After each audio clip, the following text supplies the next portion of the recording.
the reports come from. Did you get an initial? One PodVader. That's football. Every angle of the NFL covered. All that kind of stuff, I get it. This, no question about it, is Next Fan Up. We're going to unleash hell here in December.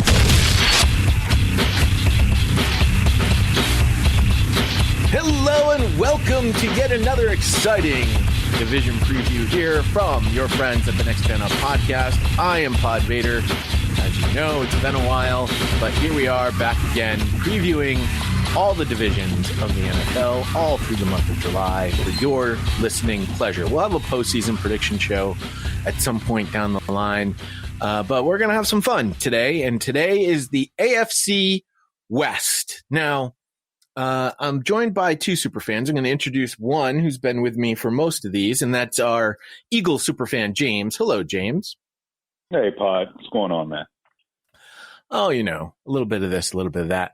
And we're also joined by a member of the AFC West. Now, Monty, we talked on the East about how sometimes we like to call it the AFC least or the AFC beast, you know, and similar with the NFC. And with the West, you can easily call them the AFC best, or as I really see it for this coming season, the AFC lest, because this is a pathetic division. Wow, I think that is, we've got the crown. Heavy is the head that wears the crown. We got the MVP. We got. You can't call him the word. I mean, yeah, that's a little harsh, Pod. A little harsh. Let's bring it back to the middle a little bit. Well, yes, you have the defending Kansas City Chiefs. Wow. But I mean, that's pretty much all you guys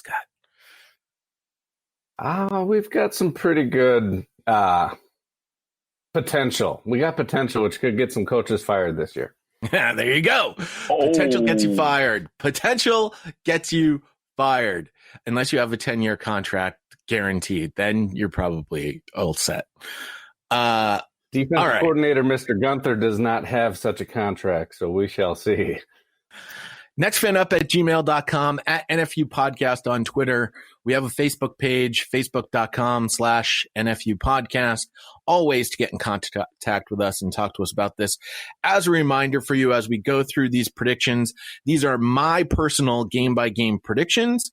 I've gone through the entire season and have picked winners and losers for every single game in the upcoming 2020 season, assuming that the entire 2020 season is played as it is currently scheduled. And I have introduced the new concept of lock wins and lock losses. These are games that I have a very high percent certainty that the team can absolutely win, and games where I don't see these teams having any chance of winning those games whatsoever. As we've been doing, we are moving worst to first. And so here in the AFC West, I won't call them the West for now, we will start with the team in Los Angeles, the Chargers.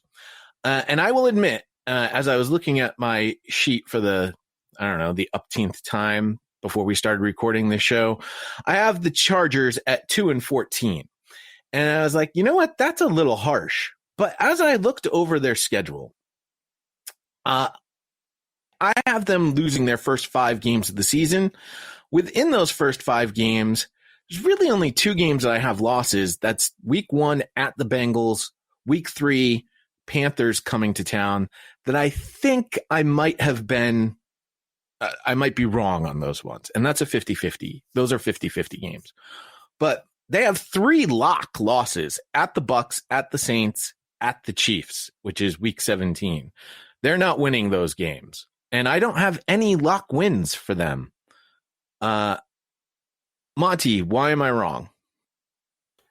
I'm kind of looking at their schedule right now, and I think they got a chance at 6. You know, at 6-10, still finishing in 4th place. It feels a little bit. I like their defense. I always have ever since they started pulling some of these top draft picks, and I think playing teams like the Dolphins and the Jets and the Panthers, I mean, they've got a chance in all those games. I'm not going to say that the new quarterback change is going to, I agree with you. None of those games are locks, but they got a chance, right? I mean, everyone's got a chance. It's still, we haven't, training camps haven't even open yet. We got a chance. Nobody's on the injury report yet. Well, I mean, listen, optimism is always high during the preseason, but that's why I try to bring a dose of realism to these things. And James, we have talked about, as we've been going over the rosters of the teams and some of the new additions and the subtractions, the defense for the Chargers is strong. They have a very strong pass rushing duo in Melvin Ingram and Joey Bosa. They've added Linville Joseph at the nose tackle position. They bring in, they have Casey Hayward at a cornerback position. They brought in Chris Harris Jr. from the Denver Broncos as their other cornerback. Derwin James is obviously one of the best safeties in the league. The other safety on the other side will either be Rayshawn Jenkins or Desmond King. I use ourlads.com for my depth charts as I'm looking over these things. I mean, their linebackers, they drafted Kenneth Murray in the first round this past year, but that's really where they get a little bit weak on the defensive side. But the pass rush is super strong there in Los Angeles. Yeah, absolutely. And this defense is stout, front line, secondary. They can cover for the linebackers in some areas until they come up to speed during the season. I don't see how you only have them at 2 losses. I have to go with Monty here. This is not the worst team in this division. 2 wins. 2 wins, excuse me. 2-14, that's awfully low. I'm leaning more towards the 6-7 win side. Look, we haven't gotten to offense yet. We know that. For right now, I'm going to call it a question at quarterback. I believe in Tyrod Taylor. I always have. I feel like he got a raw deal in Buffalo. They did draft Justin Herbert. It's only a matter of when, not if, he'll take over the reins as a starting quarterback. Outside of health at wide receiver, which they've had issues with pretty much for like the last 5 to 7 years, I don't see how this team doesn't win at least 5 games this year. I think, like I said, I do think 2 wins might have been harsh. They probably can get to 5, but I mean, we're still talking about a losing record, a generously losing record too. Yeah. Not even like close to 500. But it won't be the defense's fault.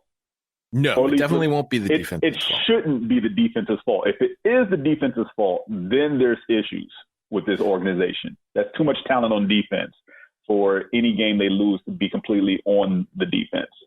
And really the issue with the Chargers, as always, especially on the offensive side, are the injury questions. You have a wide receiving core that Keenan Allen, Mike Williams, when they're both healthy, they are phenomenal wide receivers in the NFL. They drafted KJ Hill to try and add a little bit more depth to their wide receiving core. After those 3, I don't know any of these wide receivers that they have on their team at the particular time.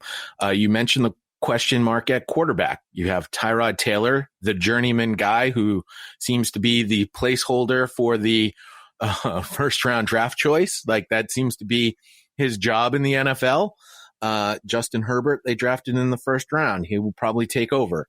At running back, they move on from their previous running back, and Austin Eckler now becomes the workhorse back, if you will. He's not really a workhorse back type. He doesn't have the build. People will be like, well, Maurice Jones-Drew was a smaller guy and he was a workhorse back, but he was built differently. He was the muscle hamster.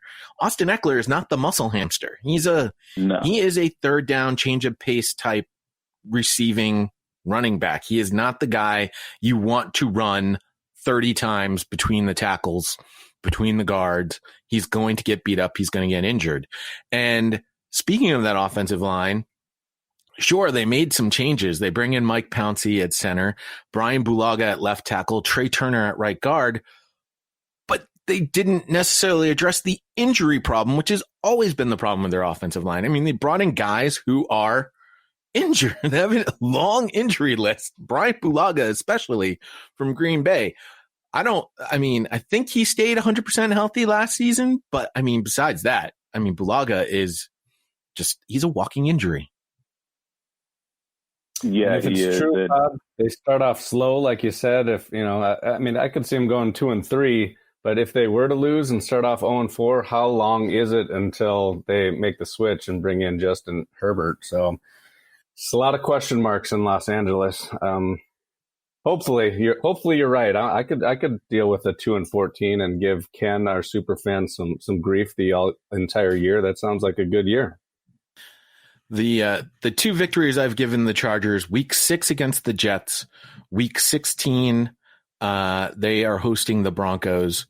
But other than that, I mean, there's a possibility maybe when the Jaguars come to town, maybe because it's a division game, they can beat the Raiders at home.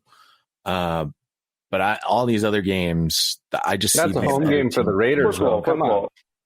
Week 1 against the Bengals. Stop playing, Pod. Week 1 against the Bengals, they don't lose that game. Well, I think I look at those two teams as being equal. I mean, I do have them both with the same record. Spoiler alert, if you haven't heard the AFC North preview yet. I see those two teams as being equal, and if I'm going to put them in equal, I'm going to give the home team the advantage. Oh, gosh. It's still the Bengals. I get it, but if the Bengals lose that game now, they're 1-15, and I don't think that's happening. It's happened before. Let's go to the second worst team in this particular division, and they are located in the mountains of Denver. The Denver Broncos I have next at 4-12. And again, this is just for me, this all comes down to roster. And actually, where I had the Chargers with 3 lock losses, I have the Broncos with 4 lock losses at the Steelers, home to the Bucks, at the Patriots in week 5, and at the Chiefs in week 13. Those are the games that I don't see the Broncos have any chance of winning at any of those points in time.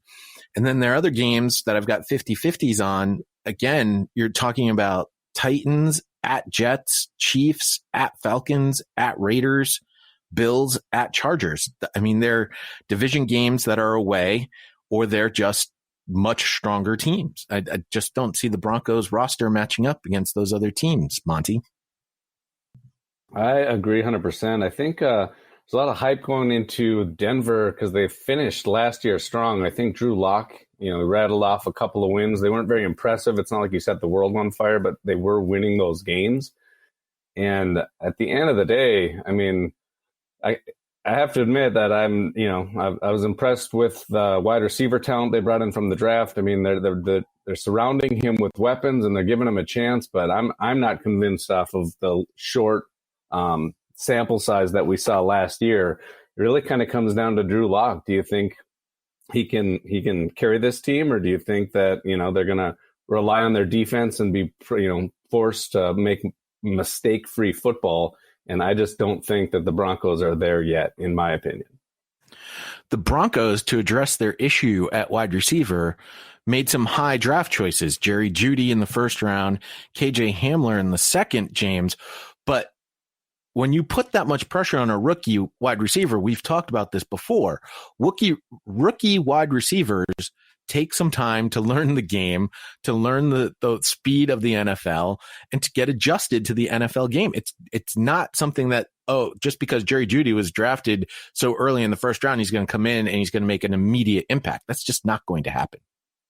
Yeah, and, that's why their move of acquiring Melvin Gordon from the Chargers does help a little bit. They can have a two-headed monster with Gordon and Phillip Lindsay, and in all honesty, I believe Lindsay is the better back here in this offense. I know that's going to be sacrilege to some Charger fans, but just my humble opinion, they're going to have to lean on both of those backs until Drew Lock gets up to speed as far as reading defenses, making the proper throws in the proper situations, knowing the talent around him. Granted, giving him the talent, like you said, at wide receiver, this is by all means, a stout receiving core. You add in tight end Noah Fant, who's still rounding in the NFL caliber form as far as being a good tight end in the league.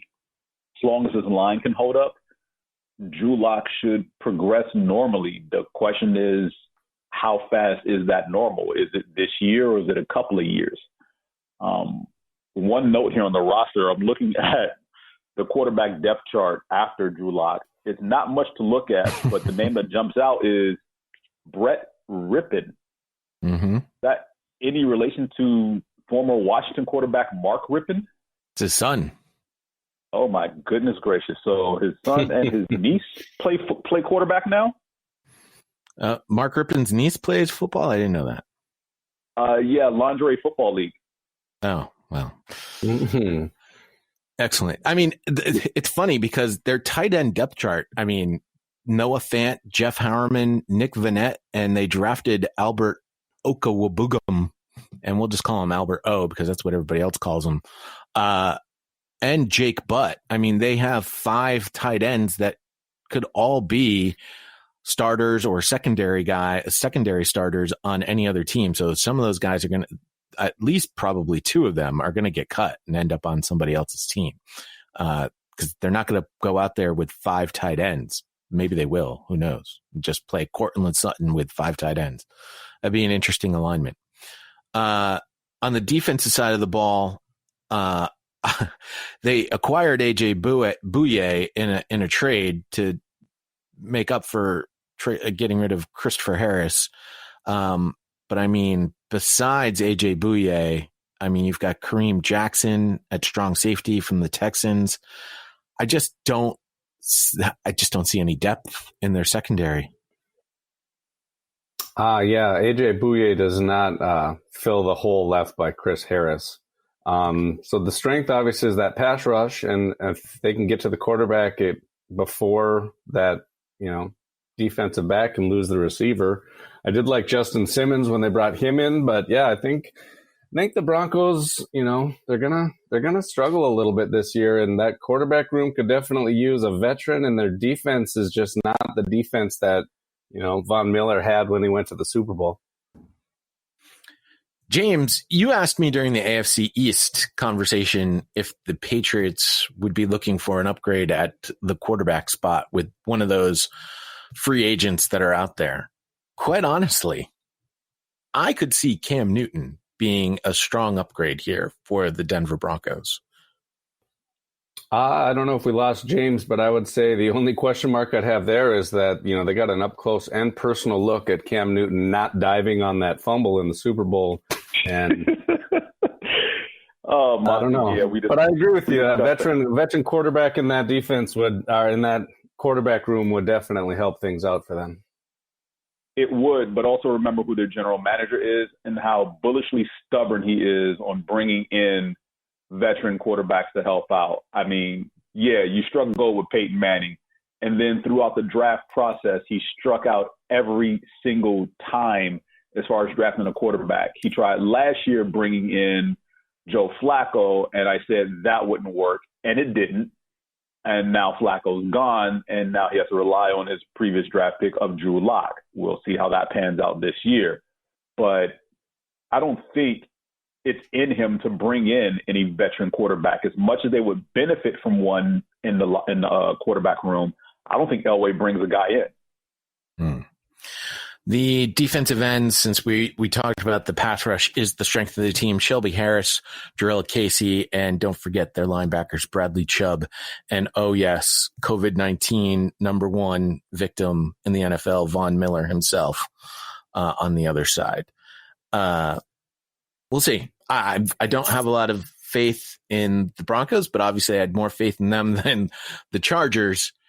And less faith than I had in the team that's going to place in second, based on my predictions.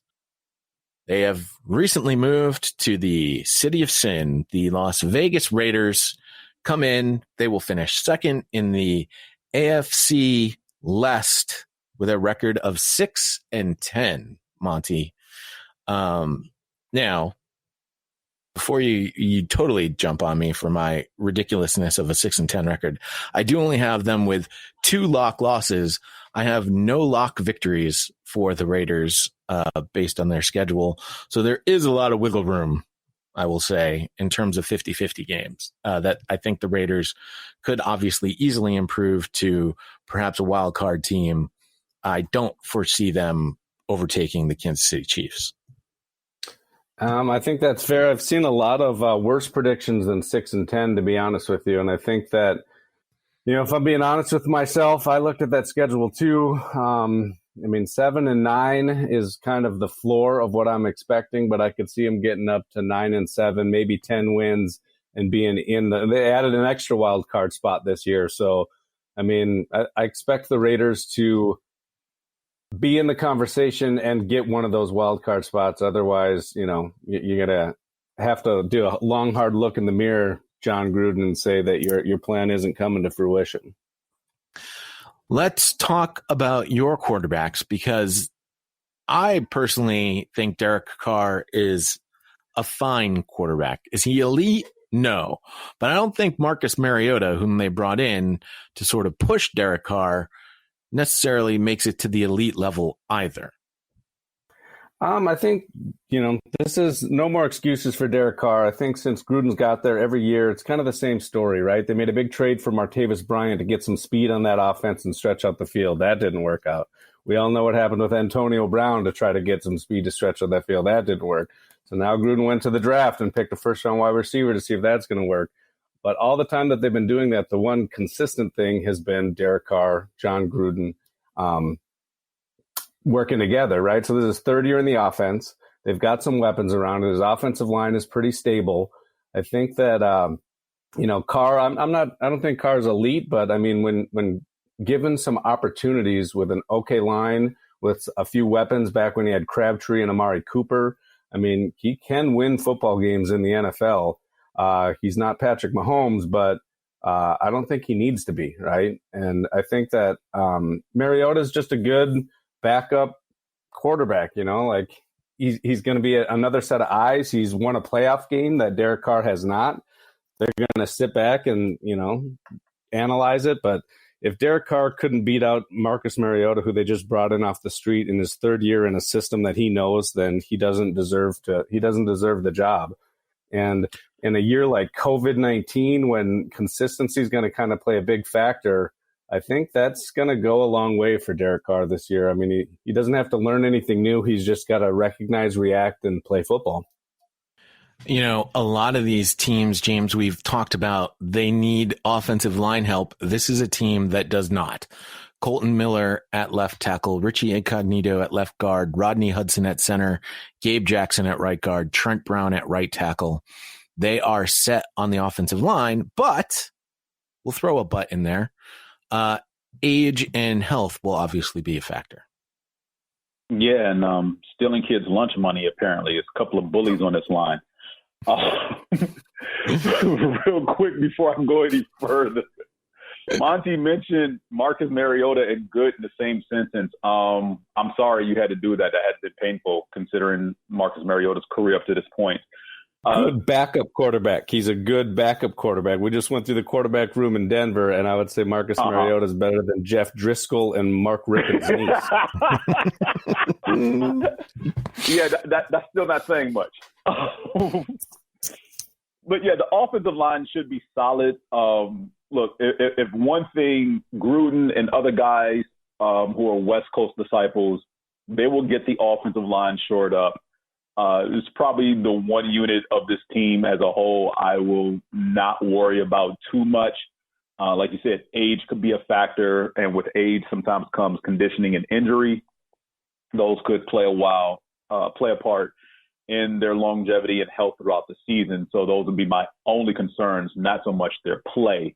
Rookie of the year, so Josh Jacobs. The offensive line is the strength of this group. So I think that with all the injuries they had last year, Brandon Parker got to start a little bit last year. I love the draft pick of John Simpson out of Clemson. Mm-hmm. I think that makes Gabe Jackson kind of expendable bargaining chip if, Philadelphia Eagles, who just lost their guard, were looking to make a trade. We're not paying that much for Gabe Jackson. Fair enough. But I'm just saying that the offensive line, even if they do get a few injuries, they've got a couple of pieces that can cover for a couple of games. And the offense is not the problem with this team. No. Well, at least not the offensive line. I'm trying to get my way to the defense, but there's a lot to talk about here with your offense because your tight end room is also super solid. You have Darren Waller, the great story at tight end at Darren Waller. Foster Moreau was coming on in his own right. And then you add old man Mr. Monday Night, Jason Witten, to the to the tight end group. I don't think Jason Thank you, Witten Monty. necessarily contributes much on the field, but he's certainly going to contribute in off the field. Hey, he's not in Dallas. That's all I care about. Bit of a head scratcher when they signed him, but I don't know if Foster Moreau is going to be ready in September. His injury last year came a little bit later in the season. And then their other blocking tight end, Derek Carrier, I think he just had a heart attack, had a surgery on his heart. So I think that was more of a depth move. And I know Witten and Gruden, they could sit and watch football film and talk about the game, and another set of eyes like Witten to help Darren Waller with things like blocking and how to make reads. I mean, that all sounds like positive, and they really only need him for September until Foster comes back. So, and when you talk about depth and your wide receivers, Terrell Williams had a pretty good above average, I would even say, it's not elite, but it was a great season for Terrell Williams last year. Mm-hmm. Hunter Renfrow, still with the team. And then you bring in a guy in the draft in Henry Ruggs, who gives you that Tyreek Hill speed, Zay Jones from the Buffalo Bills, Nelson Aguilar, whom James will remind you can't catch a cold. And, Mr. Hard Knocks, Keelan Doss is still there on the depth chart. Yeah, I think a few of those names that we're familiar with, or at least I'm familiar with, the Rico Gafford, Marcel Aitman, Keelan Doss, that, I think those guys are going to have a tough time finding a position at the end of the day. Nelson Aguilar, I think he's a bubble guy. I'd be surprised if he makes it too. Terrell Williams was dealing with that plantar fasciitis last year, so I'm expecting him to have a much better season. And if he doesn't, third-round draft pick Brian Edwards, that's kind of the role that he'll be brought into play as well. So, I mean, I don't know about Zay Jones if he's jumped out of any hotel windows anytime soon, but I mean, he was a pretty high draft pick. But yeah, the offense I think is going to be, solid and improving.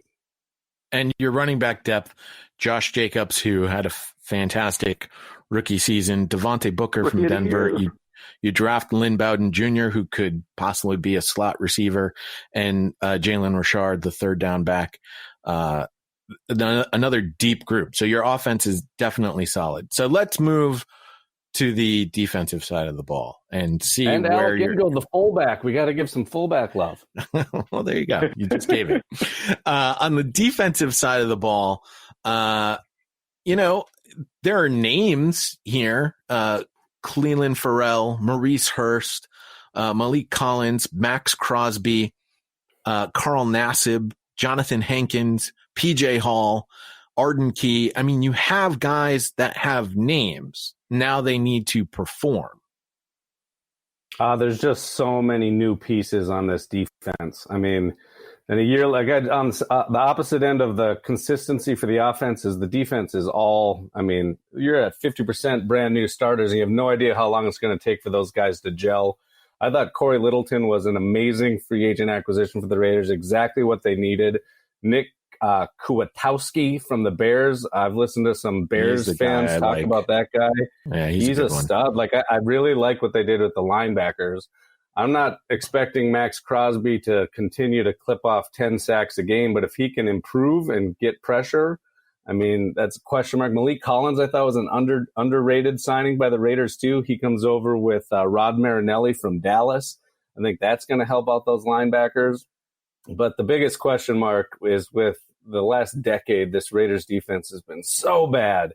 And their back end defensive backs, all question marks. I mean, every single one of them is a question mark.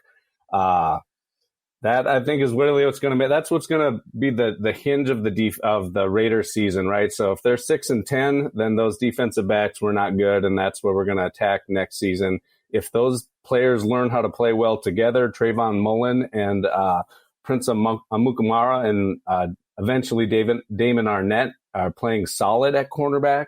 If Jonathan Abram, who was a first-round draft pick, comes in and is a solid safety, LaMarcus Joyner is a nickelback, which isn't his actual position. They drafted someone who can help him there. But if he could play anything, I think literally all I want to see from LaMarcus Joyner, they're paying him a lot of money, just make Travis Kelce earn it. That's really all I want to see. If you can just a little bit of slow the man down, like pull on his jersey, just something. Like I need to see something. Otherwise, you're not going to get that money in Las Vegas next year. But the defensive backs and the pass rush, I think is They brought in Carl Nassib. They're a lot of question marks. And I think for Paul Gunther, right, like you mentioned, Gruden's got a 10-year deal. If this team starts off slow and they've got some tough games to begin the season, I don't think that Gruden's going to be the one who's going to fall on the sword for this one. With Rod Marinelli coming in from Dallas, it feels like a natural fit. The Raiders start off slow at 1-4. That seems like an easy coaching shakeup right there. So I think there's a lot of pressure on this defense to do something because they've definitely invested free agent capital and draft capital, and now it's time to see some results. It's interesting that you say 1-4 because as I was looking at the way that I've marked out the Raiders season, I've got them starting 1-6. And yes, there are games that I think that I've marked as losses that could easily be flipped. At the Patriots, I can concede the Raiders could possibly beat the Patriots this season. At the Browns is another one that I've marked as a loss. So I think that's definitely one that could flip. I don't think I'm wrong on the Saints, even though I've painted it as a 50-50. It is a home game for the Raiders, but who knows how a brand new dome plays. And since it's indoors, I'm going to give the Saints a big advantage in that particular game. And I like the Bills a lot better than I like the Raiders in this particular sense. So I don't think they're beating them. And lock losses at the Chiefs, home to the Bucs. You're not beating either of those two teams. And what sucks is that at Chiefs game, if they can't win that game in Arrowhead against really, really good Kansas City, there's no way they're going to beat the Chiefs when they come to Las Vegas because that's after the bye week, and that's a loss too. So you want to split with your division, that's the game they have to have, and that's going to be a tough game to win. All the things you said, I agree with. The Bills, I would say they've got a shot, but Buffalo is a good team. They're going to make the playoffs this year, but they should be able to compete with good teams now. This isn't the crap Raiders teams that I've been getting dunked on by the other AFC West fans for the past 5 years. They are an okay team. They've got some talent, and they should be able to make all of those games competitive. And one choice turnover, and they could flip that game. And that's what they're going to need if they're going to make the playoffs this year, to win some games that the above average fan is going to look at the schedule and say, that's a loss. So they're going to need to do something, and that probably starts with turnovers on the defense.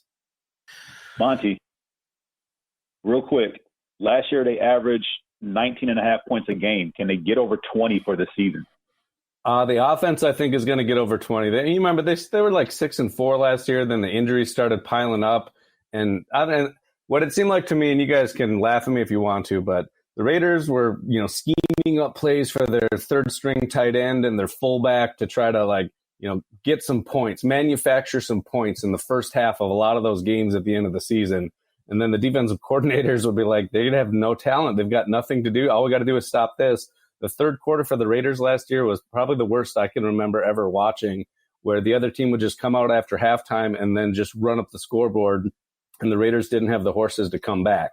So if these guys can stay healthy, I expect Josh Jacobs to have a good year. I expect Gruden to scheme up some of these other new toys that he has with, and I think the offense is going to score.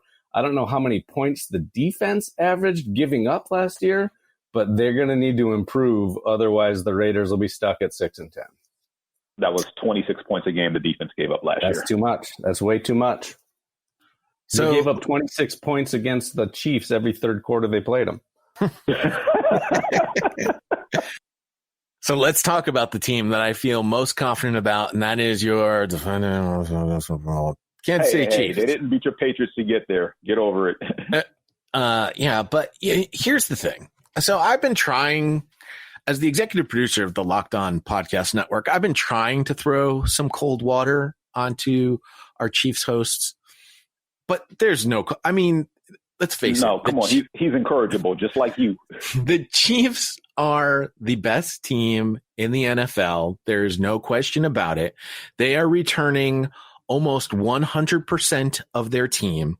And when we're talking about a world in which the COVID-19 virus has prevented people from getting together, and people in new places are going to take a little bit longer to gel, to learn new systems, to learn new vocabularies, to basically just get into a rhythm with new teammates. The Kansas City Chiefs are a machine that continues to move forward and don't necessarily need that time. At the same token, there is such a thing as the Super Bowl hangover, even for the winner of the Super Bowl. And I do wonder if the lack of ability to get together in as we've done in a normal NFL season will give them a little bit of, shall we say, field rust, right? It's going to be a little rusty to get things moving. But at the same time, I have 9 lock victories for the Kansas City Chiefs. 9 locks. So their floor to me is 9-7, and I've got them at 14-2. Their 2 losses: Week 12 at the Bucks, Week 15 at the Saints. And quite honestly, those are 50-50 games. I mean, those are going to be some great games to watch on primetime. So what I'm hearing is, listening to all your predictions for the teams in this division, is that when we do get to the Southern divisions, you're very high on the Buccaneers. I am fairly high on the Buccaneers.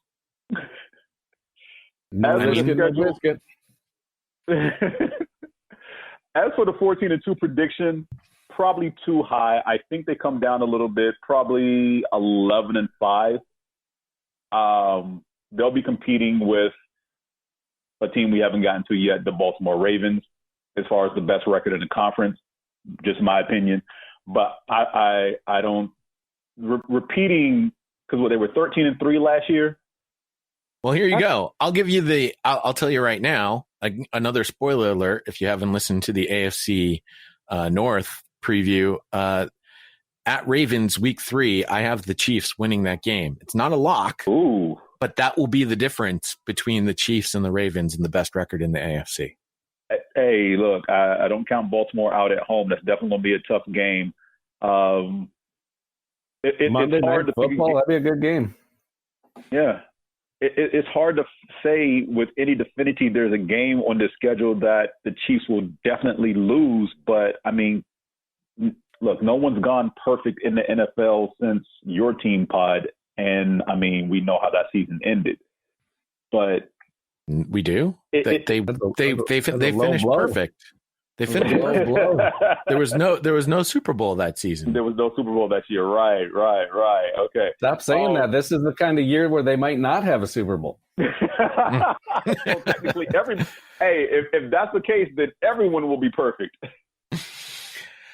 Yeah, I've got them locks. The kickoff opener. I mean, first of all, usually the defending Super Bowl champion wins the kickoff opener. So I've got them as a lock victory against the Texans, a lock victory against the Patriots and the Raiders in Week 4 and 5, lock victories against the Jets and the Panthers Week 8 and 9. And then coming down the stretch, locks against the Broncos, at the Dolphins, and finishing the season at home against the Falcons and the Chargers. I mean, the Chiefs are just loaded for bear. And I mean, if we want to talk about anything they've added depth to their squad. Like I said, most of their starters are starters still. At the running back position, it'll be interesting to see how much the rookie Clyde Edwards-Helaire gets run over Damian Williams. I know Kansas City Chiefs Nick is a huge Damian Williams believer. Oh, that guy is a jag. Believe me, ever since Andy Reid came to town, I've been grasping at straws, Pod. I've been trying to make up reasons of why Andy Reid is going to struggle. Maybe he has too much barbecue sauce, just something. And the Chiefs got better. Clyde is going to – they went to their MVP quarterback and said, who do you want? Who do you want us to draft? You need a running back? Who do you want? And that's the guy he chose. Like, they're going to be fast. They're going to be – put a lot of points up on the board, and you're going to need to come in and put up points if you're going to even make it a close game. So I don't think 14-2 is unrealistic. The only thing that nobody can predict would be injuries. Maybe the MVP catches the COVID during a stretch of important games. I don't know, but the Chiefs are a good team, and it's going to suck for a while. Just quite honestly, that is the only area that I can see will slow this team down is if Patrick Mahomes misses games, because you're looking at Chad Henne or XFL Jordan Ta'amu or Shea Patterson, undrafted free agent. I mean, maybe he gets mono from Darnold. We can grasp for straws, right? We need something. No. Let's not do that. And so before we finish up the Kansas City Chiefs, we are joined now by our Chiefs superfan, Nick. James, I think you had a question for Nick about the Kansas City Chiefs. Just so you know, Nick, we've been praising the heck out of the Chiefs. This is clearly the best team in the NFL. And Nick, before we get started, I do want to talk about your defense, specifically Chris Jones. What's the situation there? Well, he's been tagged. I don't believe he signed the tag. All indications are both sides would like to come to a long-term deal there, but there apparently has been basically no movement. It seems like the team is just sort of waiting for some sort of certainty to figure out what's going to happen with the salary cap. And because obviously the bigger priority extension is Patrick Mahomes, which is going to be an insanely mega deal. And if the salary cap's going to get cut back because there's no audiences or something like that, it's a difficult money thing to juggle. But I do think both sides would like to be together still. So we'll see. Outlook for the defense, both with and without Chris Jones. Positive, negative, neutral? Yeah, I mean, I think I kind of go back and forth on that because, I mean, one way or the other, I don't think he's going to be playing as a Chief. I don't think he's going to hold out, at least not the whole year. On the tag. I think at some point he would suit up with the tag. And I think he's probably individually the best defensive player that the Chiefs have. But, he's somewhat situational. I mean, he is just a wrecking ball up the interior. But, he was injured for a big chunk of the regular season last year, and they were able to manufacture some pressure. The team's not nearly as good with him, but honestly, Spagnuolo's system usually doesn't have an interior rusher like him. I mean, he's always done it with the ends, with power rush off the end. So I can see, I think the system works, but, you take away a guy like Chris Jones and suddenly their third down magic, which is what really, I think makes the defense look better than it is just their ability to get stops on third down in key moments. That goes down a lot with it. Okay. So where are your weaknesses, Nick?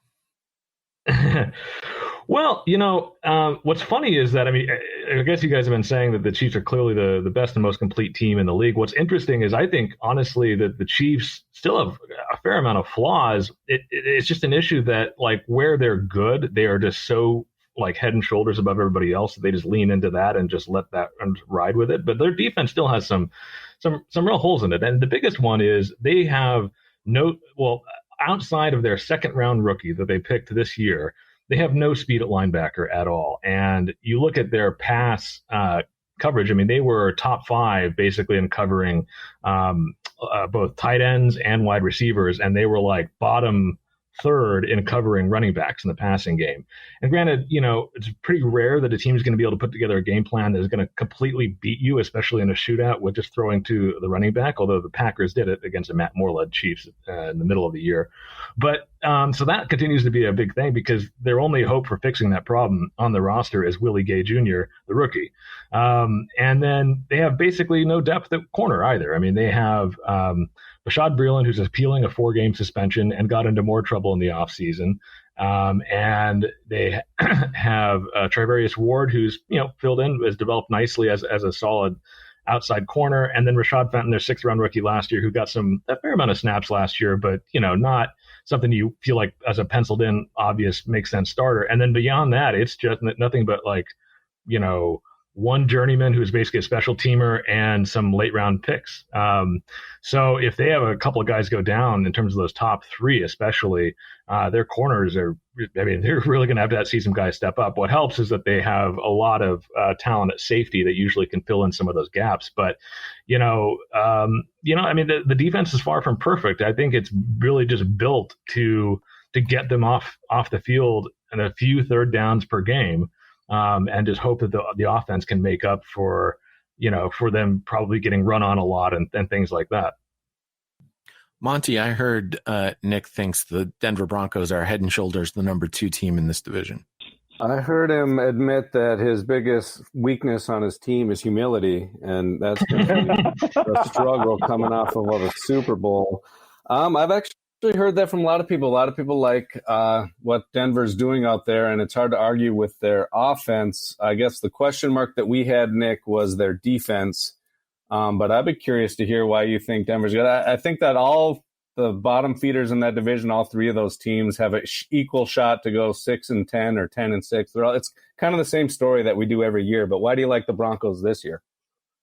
I mean, I think, we were having this conversation on Slack earlier this summer in terms of just looking at Drew Lock, because obviously he's the biggest wild card there. If he's good, then they suddenly are like a legit team. And if he's bad, then obviously they're not going to go anywhere. But, what he showed in terms of last year, if you extrapolate his, I think it was 7 starts out across a whole season, basically his stats mirrored a pretty good Derek Carr year, as we found. And, and not everything was working well for the Broncos in general in terms of his surrounding cast last year. And he was a 2nd-round rookie who everybody knew needed a lot of work.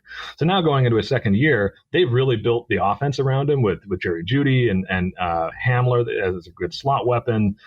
Their offensive line is solid, which is important for a young quarterback. They have a bunch of running backs now that can all have shown they can get it done. And on defense, the guys that they lost were all the sort of departing veteran sort of dudes. Derek Wolfe was always hurt. Chris Harris Jr. I like, but he's like mid-30s at this point, and they replaced him with AJ Bouye in a cheap deal. And Derek Wolfe, they upgraded with Jarrell Casey off of the Titans for a cheap trade. And so, that defense was already good. They always have good home field advantage, even if there's no crowd, just because of the altitude. And, defense is solid. They have everything you'd want around Drew Lock to help him succeed. And so I think as long as he doesn't completely fall on his face, he's going to be clearly the 2nd best quarterback in the league, or at least or in the division, and looking like it by midpoint of the season. John Elway wants to hang on to all of those passing records in Denver. He made it his life's goal. And so I think he's just set the table to bring in some aged veteran next year when Drew Lock falls on his face and the Broncos stumble. Well, that aged veteran might be Aaron Rodgers, so. Bite your tongue. Oh, wow. Bite your tongue. Aaron Rodgers has already expressed interest in the Las Vegas housing market. All right, so that's going to do it for the AFC West. And as I said, the AFC West, because you've got 3 teams with losing records, and then you have the Kansas City Chiefs, who are the best team in football.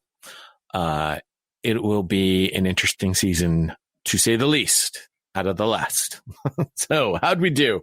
nextfanup@gmail.com, at NFU Podcast on Twitter, and facebook.com/NFU Podcast. Hey, if this is the first time you've been listening to us, hey, thanks. Don't forget to subscribe or follow us anywhere great podcasts are heard. Apple Podcasts, Google Podcasts, Spotify. We're big on Pandora. They love us on Pandora. If you've got Pandora, go ahead and listen to a few podcasts on there. It's a great place to listen to podcasts, quite honestly. And I think that's about all I got to say. Oh, just tell a friend about us. That'd be nice. We'd love to have more people listening to us.